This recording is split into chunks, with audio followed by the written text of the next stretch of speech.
Well, thank you. Muchas gracias. Es un honor estar aquí en este evento tan importante de ideas políticas respecto de lo que puede ser la democracia. Gracias por la presentación. De todas las presentaciones que han hecho de mí, esta es la más genial. Sé que él entiende muy bien estos problemas, por lo tanto me va a sorprender con preguntas en el medio del diálogo. La democracia está siendo estudiada en todo el mundo. La gente se cuestiona si es necesaria más democracia o menos democracia. Creo que la pregunta es qué tipo de democracia. Y hay distintos tipos de democracia.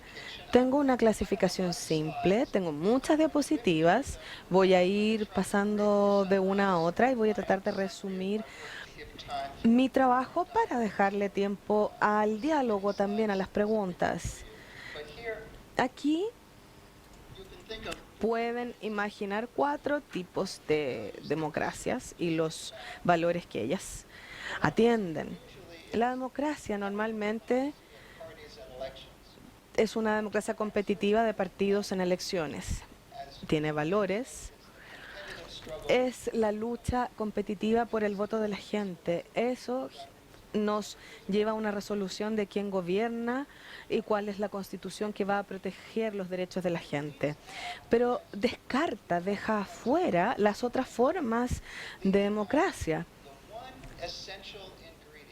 que es un ingrediente esencial que las otras democracias sí incluyen, que tiene que ver con cómo conseguir, cómo facilitar el ingrediente esencial, que es la voluntad del pueblo. La democracia debe tener una conexión con la voluntad del pueblo, pero todos están tratando de manipular la voluntad del pueblo. No tantos, pero bueno, casi todos. Quieren engañar, manipular. Incluso los robots contribuyen a la diseminación de información. Nuestra libertad es reflejada en los medios sociales, pero la verdad que eso también nos llega a diversidad y a la gente pensando de manera individual. Nosotros hablamos a la gente que está de acuerdo con nosotros.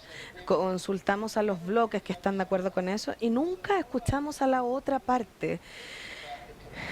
Cuando hablamos de la competencia de los argumentos y deliberamos bajo buenas condiciones, nos vemos en una situación que se ha perdido con el tiempo.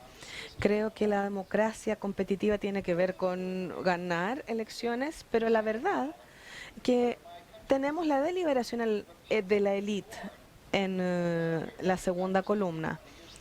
Los estadounidenses hablaban de república, no de democracia en los inicios, que tiene que ver con una idea de representantes deliberando por el bien común, ampliando las visiones del público, pero la disciplina partidaria dejaba poco espacio a deliberar en el público.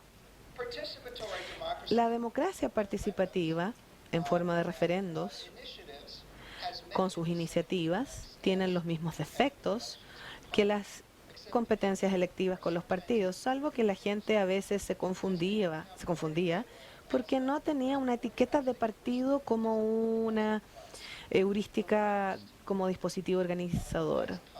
En la última columna tenemos la democracia deliberativa del pueblo mismo.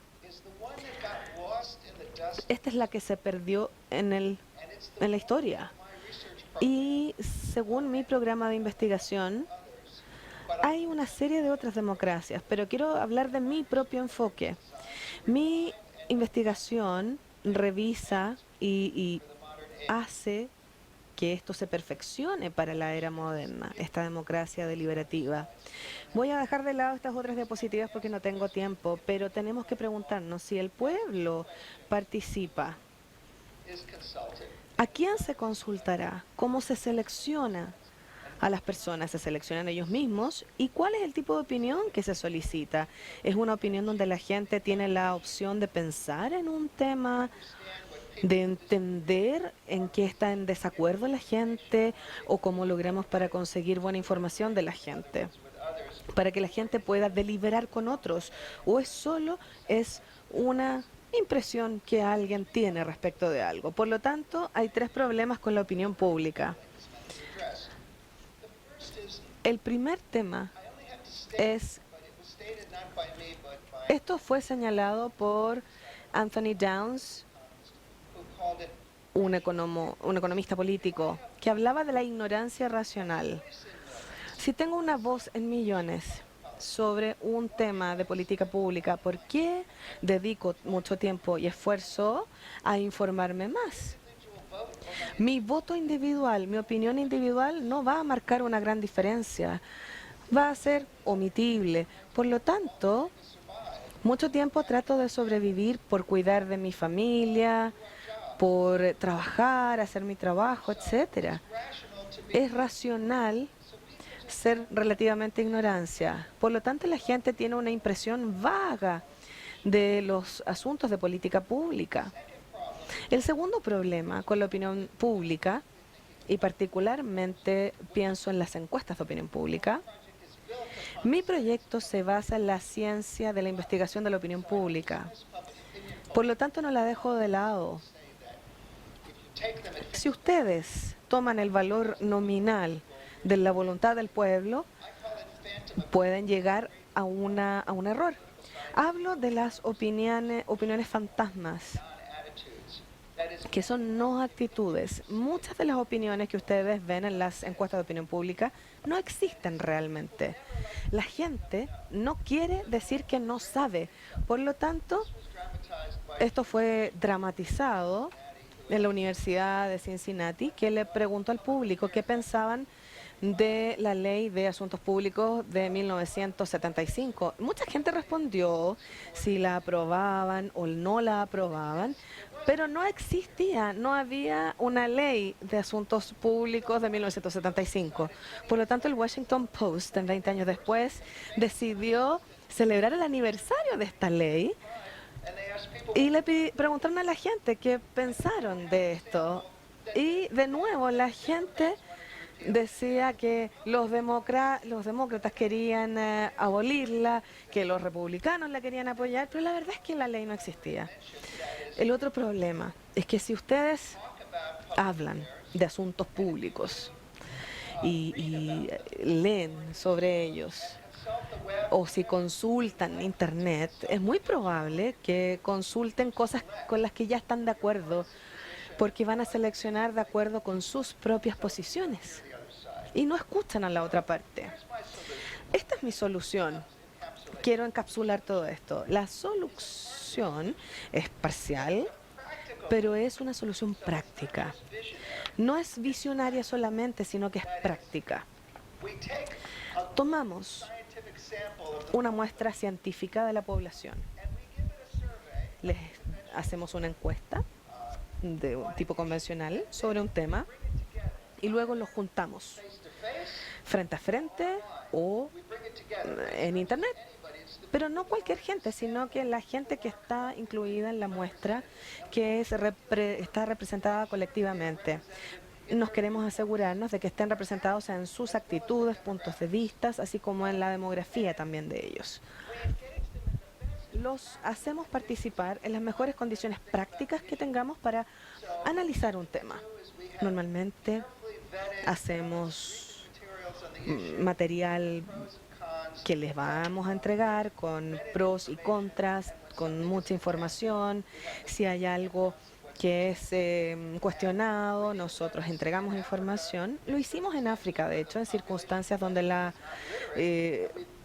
población no era alfabetizada. Por lo tanto, hicimos informaciones en video respecto de estos temas en Uganda, Ghana, Tanzania, Malawi, y les fue muy bien, así como en California, donde había alumnos analizando distintos temas. Por lo tanto, había razonamiento en California y en Ghana al mismo nivel. La gente es inteligente cuando se les consulta por problemas o temas que son importantes y cuando se les da esa opción de opinar. Este material informativo, con la agenda, con el cuestionario, se les entregó. Por lo tanto, todo lo que hicimos fue una cuestión de sentido común, muy simple.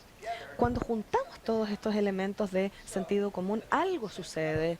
Los elementos de sentido común nos ayudaron con moderadores que fueron capacitados no para emitir su opinión, sino para tener una discusión equitativa en grupos pequeños de entre 12 y 15 personas.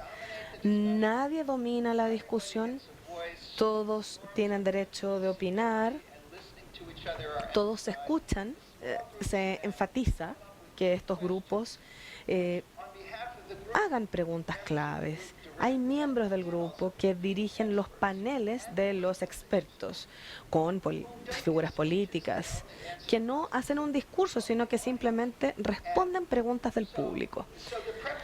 La preparación que ustedes ven es no anticipar las preguntas, sino que las personas hacen las preguntas que les surjan en ese minuto.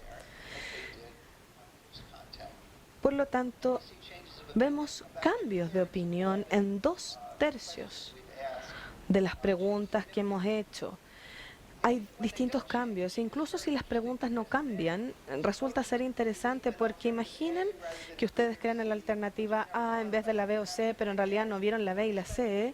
Después, durante un fin de semana, ustedes ven las ventajas y desventajas de A, B y C. Y luego, el resultado es que vuelven a elegir A.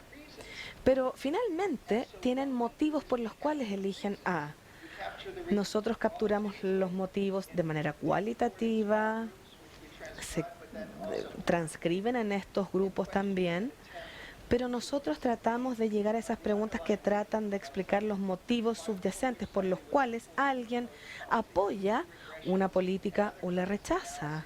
Hay distintos análisis de regresión también para saber cuáles son las palancas de cambios de opinión. Y con eso llegamos a la raíz de la defensoría responsable. ¿Por qué la gente piensa de alguna manera? ¿Por qué tiene una opinión? En un par de meses hay un libro que se publicará, no está en español, está en inglés, es mi libro y en un par de meses lo publicaré. Esto es lo que hemos hecho en 28 países, 108 casos. Particularmente quiero hablar de un país que ustedes jamás imaginarían, Mongolia. Lo hemos hecho en muchos lugares. El primer lugar donde hicimos o implementamos esta investigación, había un video ahí, pero parece que no funciona. Cuando lo probamos funcionaba, pero ahora no. Bueno, así pasa muchas veces. Esta es una parte de una transmisión de la televisión británica en 1994. Esta fue una muestra nacional y la deliberación tenía que ver con el delito, el crimen. Al final, teníamos al secretario de Estado, que era Tony Blair. Teníamos a los representantes de los 3 partidos, pero también había expertos muy importantes. Pero lo más importante de destacar es que había una muestra de 300 miembros del público británico que eran representativos. Hubo primero un grupo de 800 y después eso llegó a 300. Y la verdad es que no hubo gran diferencia entre los 300 y los 800. Es decir, con los 500 que no llegaron, que quedaron afuera. Por lo tanto, en estos 300 miembros teníamos una buena muestra representativa.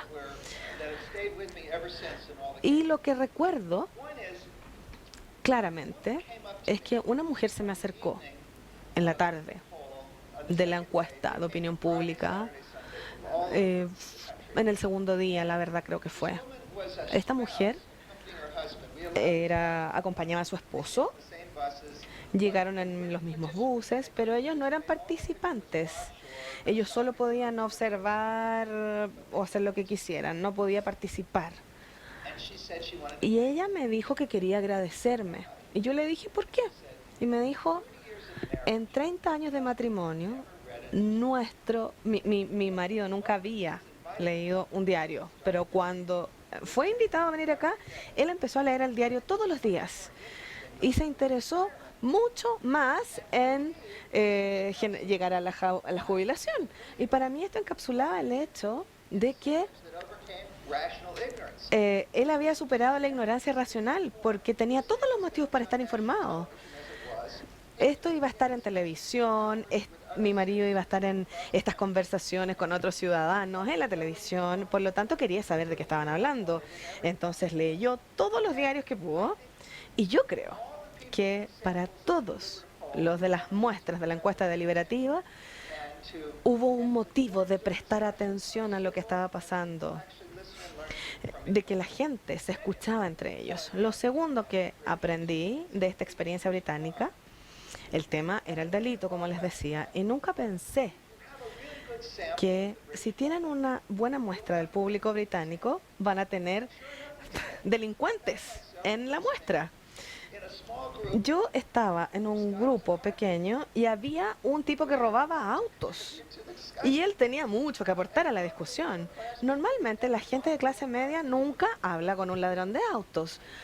Pero él explicaba qué pasaba. Que cuando uno robaba el auto no se piensa en el robo, sino que, bueno, todo fue explicado por los expertos, pero lo que aprendí fue que una muestra aleatoria del público tiene muchos recursos intelectuales que se incorporan a la discusión y muchas veces esto es inesperado, pero esto ayudan a mover esta situación de opiniones. Esto lo hicimos en China.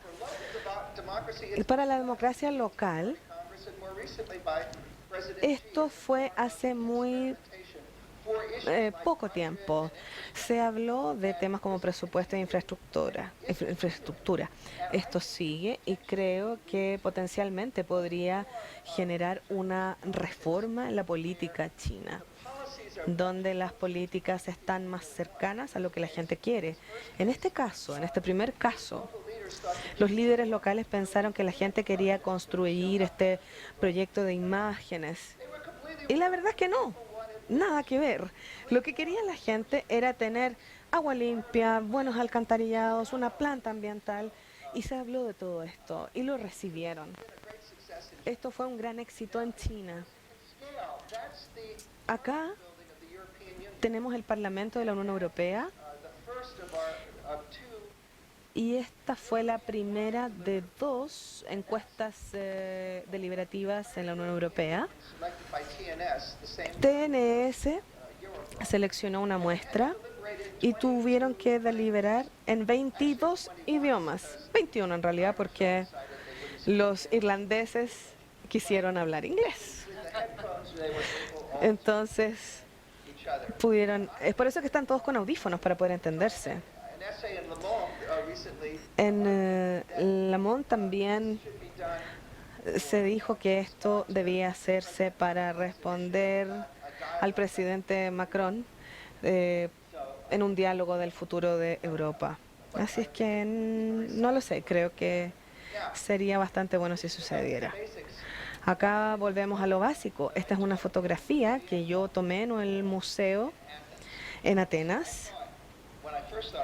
Cuando vi esto, pensé que yo lo había inventado y la verdad es que no. Uno de mis hobbies es aprender lo que más puedo de los antiguos ateneos, por lo tanto he estado en clases que me han ayudado a esto. En la antigua Atenas se generó la democracia de las asambleas donde la gente se reunía. uno puede visitarlo y pueden ver lo pequeño que es esto. Los otros elementos de la democracia ateniense fue seleccionado de manera aleatoria con el claretiano, donde se cortaba esto por la mitad. Era una máquina de muestreo aleatorio. El Consejo de los 500 deliberaba sobre lo que se iba a discutir en la asamblea. Luego se elegía la agenda. Y lo fascinante es que después de que los ateneos llegaron a la guerra del Peloponesio, habían órdenes con demagogos, donde hubo la opción de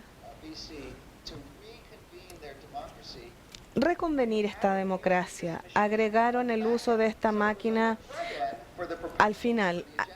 Se utilizó al principio, pero después se utilizó al final.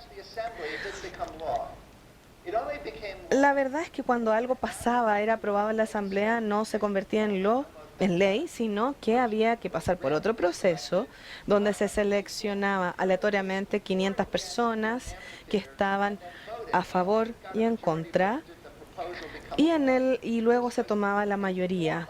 Esta fue una forma de democracia deliberativa que es el break para las pasiones de la asamblea. Fueron bastante innovadores en el diseño. Luego, en el 2006, el primer ministro utilizó esto para la selección de candidatos. Después de esta era la idea que había que hacer. La democracia ateniense vuelve a este sistema después de 200 años. Lo hemos hecho nacionalmente en Estados Unidos. Algunos pueden reconocer a Al Gore. ¿Cuánto tiempo más tengo? No tengo más tiempo. No me había dado cuenta. Bueno, quiero mostrarles el ejemplo de Bulgaria. Voy a saltarme el ejemplo de Ghana, pero quiero mostrarles esto. Lo más emocionante que ha pasado últimamente es que Mongolia, como ustedes saben, tiene una democracia competitiva, aprobó una ley que exige las encuestas de opinión deliberativa, y las han descrito muy bien porque yo trabajé con la descripción de ellos, que exige de una encuesta de opinión pública antes de poder cambiar la Constitución. Por lo tanto, hay una serie de propuestas sobre los cambios de la Constitución, y esta es la muestra que se recopiló en el Palacio de Gobierno. Ahí está la estatua de Genghis Khan. No sé si lo conocen. Hubo 6 propuestas en estos partidos. 150 personas llegaron acá y solo 2 personas no quisieron hacer la entrevista inicial. Por lo tanto, hubo 700 personas que llegaron a un fin de semana a discutir este cambio. Se convocó a todas estas personas y deliberaron en profundidad. Un partido quería una propuesta para una segunda cámara del Parlamento, y eso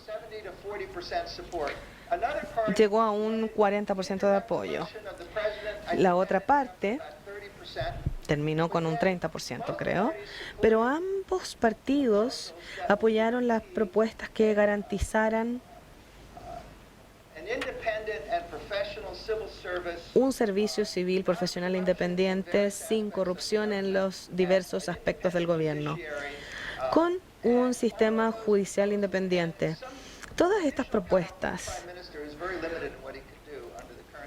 hicieron que el primer ministro tuviera limitadas facultades.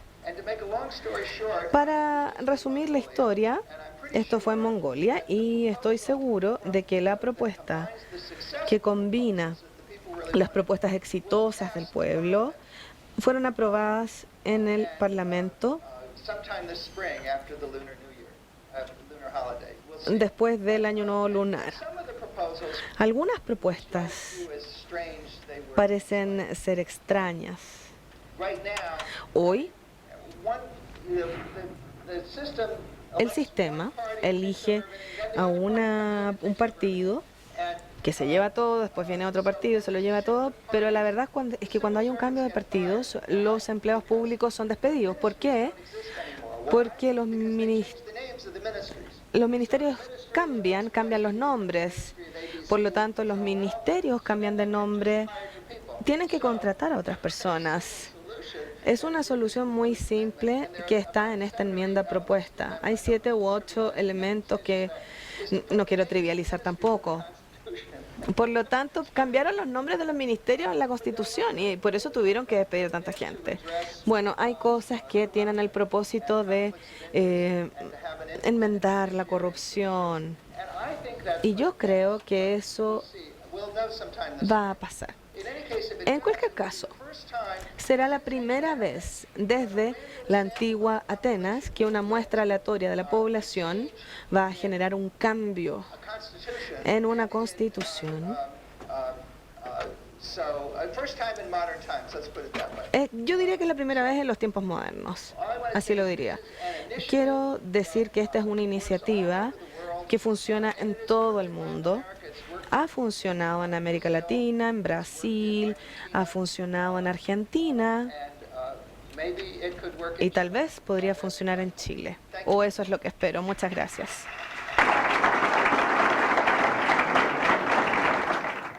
La autoridad tenía un plan, había fijado sus prioridades para el desarrollo de esa ciudad. La encuesta deliberativa, en ese caso, arrojó un resultado distinto, con prioridades distintas. Finalmente, ¿qué hizo la autoridad?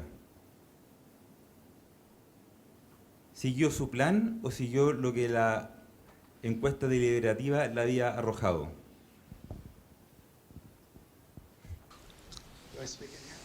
Ya.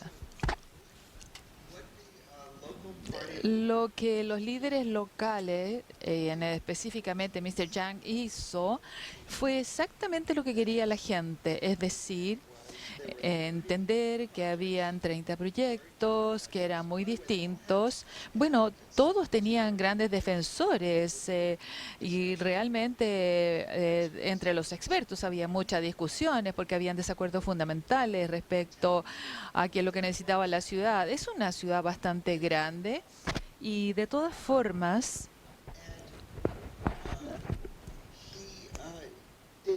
él hizo exactamente, aunque estaba un poco desilusionado porque no pudo lograr, digamos, la cuadratura de la ciudad como quería y la carretera que quería, hizo lo que deseaba la gente.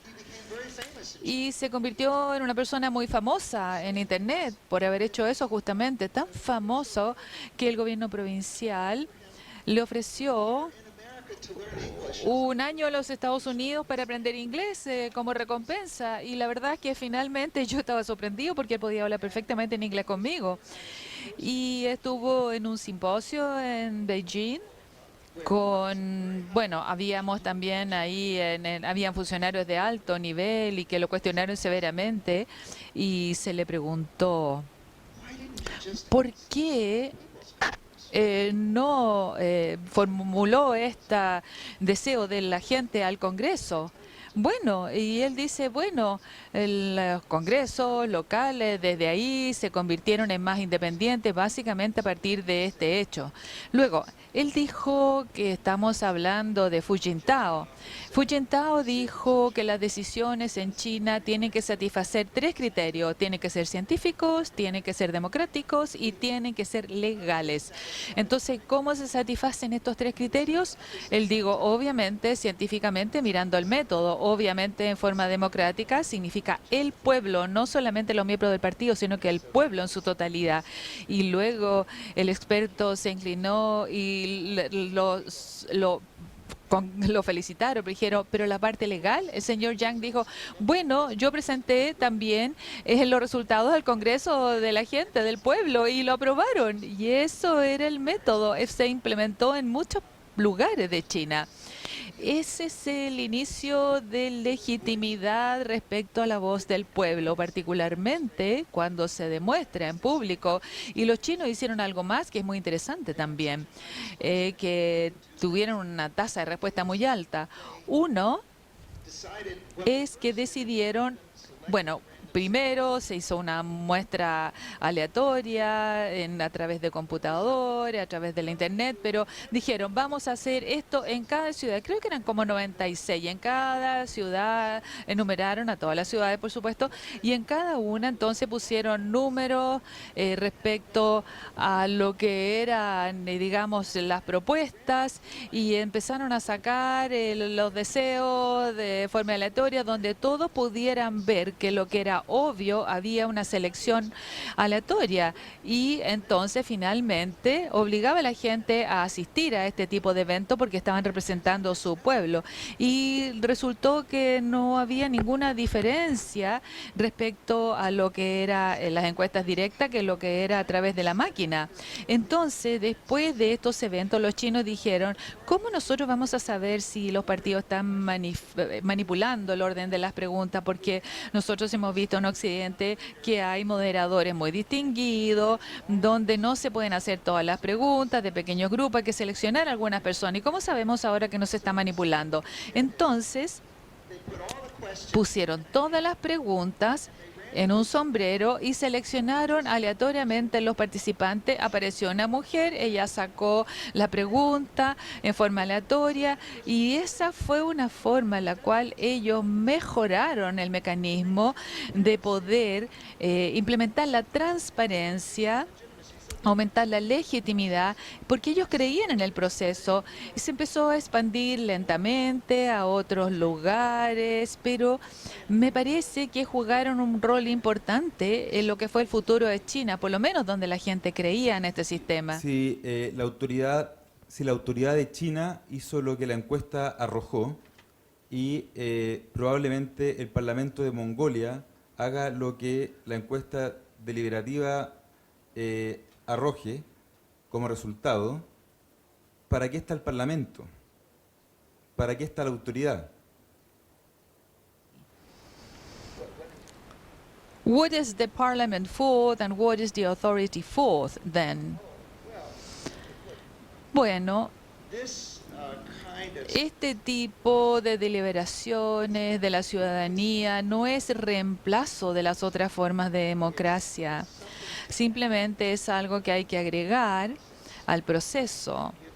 Le da la voz al pueblo, y yo no sé, yo estoy bastante seguro, pero no 100% seguro, pero que estoy seguro que el Parlamento habría aprobado también lo que el pueblo quería, pero me parece que el Parlamento tiene la responsabilidad y debería escuchar a la gente, debería considerarlos, y debería estar, bueno, en el caso de Mongolia, el Parlamento fue asignado la tarea de la enmienda constitucional para la democracia deliberativa. Entonces, de las 6 propuestas que fueron a la gente, finalmente todas consideraban, aunque distintos partidos las apoyaban, todas consideraban las preguntas que estaban planteando, y el Parlamento jugó un rol muy importante, y se cambió la Constitución respecto a muchas problemáticas técnicas, donde a la gente finalmente se le daba tiempo de hacer sus propias consideraciones. Por lo tanto, yo creo que el Parlamento también tiene un rol importante que jugar en las decisiones finales o en hacer ciertos ajustes. By now, You mean by now? You mean by now? Bueno, sí. Estamos hablando de 2400 años de Atenas antigua y para la democracia, donde hace tomas aleatorias de grandes liberaciones, y luego hubo un periodo, digamos, donde están dormidos del sistema, y luego finalmente hay muchos intentos de recuperar eso, pero yo creo que el mío, no sé, a lo mejor es el mejor porque tenemos mucha evidencia para demostrar el éxito de esto, pero este tipo de cosas ha estado, digamos, siendo revitalizado recientemente, pero me parece que la forma de la democracia que puede responder los desafíos actuales en términos de la creación de legitimidad y de reconectar la política con el interés real de las personas, eso es lo que se necesita. De otra forma, van a haber grandes desafíos para la democracia. Va a existir entonces formas benevolentes o autoritarias, donde yo digo autoritarismo benevolente. Singapur no es una democracia, estuve hace un par de meses ahí. Ellos lo que hacen, análisis de costo-beneficio para resolver los problemas de las personas. Es el lugar donde se contratan más personas de la escuela Kennedy para poder capacitar sobre análisis de costo-beneficio y entregan muy buena gobernanza, pero no es la gobernanza del pueblo, no está conectado con los valores de las personas, se conecta con los valores de la élite que piensa que están haciendo una buena tarea y hacen una buena tarea en realidad. Pero yo creo que bueno, hay un libro que se llama China Model, modelo de China, donde muestra que van en la misma dirección de Singapur, y me parece que si no se hace funcionar la democracia, mejor nos vamos a encontrar con alguna forma de no democracia que puede ser terrible o una forma benevolente de no democracia. Tenemos que salvar la democracia haciendo que las ideas de la gente sea regularse y regir por ellos mismos responsablemente. La última pregunta. El nombre del debate acá. He's speaking in English. He's speaking in English. ¿Qué es lo que piensa usted que va a ser la democracia en los próximos 30 años? ¿O cómo yo creo que va a ser o cómo yo creo que debería ser? Bueno, podría responder brevemente a ambas preguntas, sería fantástico. Bueno, si lees el primer capítulo de mi libro vas a ver cómo debería ser. Porque hay todo tipo de formas. Bueno, recuérdela todo de su libro. No, tú lo puedes hacer, lo puedes compartir después con la gente acá. Bueno, va a estar gratuitamente en la internet. Bueno, ¿por qué estás diciendo esto y no lo dices en forma individual? Es los que preguntan por eso. Bueno, yo tengo, digamos, una persona en la universidad que puede responder eso. Yo no soy la persona, me voy a meter en problemas. Pero me parece que idealmente la democracia va a comprometer la voluntad del pueblo con métodos que, bueno, yo he estado trabajando en esto, pero creo que nuestra democracia, yo la comparo con un evento deportivo, con un concurso donde los equipos se movilizan, no sé, un concurso de popularidad sin sustancia. Creo que ese tipo de democracia solo puede sobrevivir en una competencia. Nuestra democracia va a cambiar de alguna forma y quizás va a ser el terreno para que las élites puedan manipular y empezar a hacer sentir que los pueblos creen que están tomando la decisión, pero las élites a menudo se encuentran una y otra vez lejos de lo que la gente quiere. Mire, el señor en China, él empezó a preguntar qué es lo que quería la gente en el pueblo, qué plaza es la que querían tener, cuáles eran los cuadrantes, y invirtió justamente en planes de inversión para ese sentido. Y yo le pregunté por qué había hecho todo eso y dijo, ¿cómo hablo con la gente entonces? Lo hablo a través de lobbies, los hablo todo el tiempo y pero ¿cómo yo puedo hablar con ellos directamente? Lo puedo hacer con Cadre, con los miembros del partido, pero su posición no era muy distinta de los funcionarios de gobierno que existen en las democracias del Occidente. O en Japón, por ejemplo. Tomás, no di el ejemplo de la reforma de pensiones en Japón, pero en Japón, por ejemplo, casi fueron como el modelo chileno donde la gente pensó mucho al respecto y prefirieron altos impuestos para poder salvar justamente la inversión privada, y el modelo chileno se discutió mucho en la reforma japonesa. Y bueno, yo prometí que lo iba a presentar acá, pero se me acabó el tiempo. Pero este es un ejemplo en el cual lo que la gente parece querer en la encuesta de una forma u otra, cuando empiezan a pensar respecto a eso que se supone que quieren, es totalmente distinto. Ahora, nosotros estamos en peligro de no tener una democracia real de todas formas. Thank you very much, James.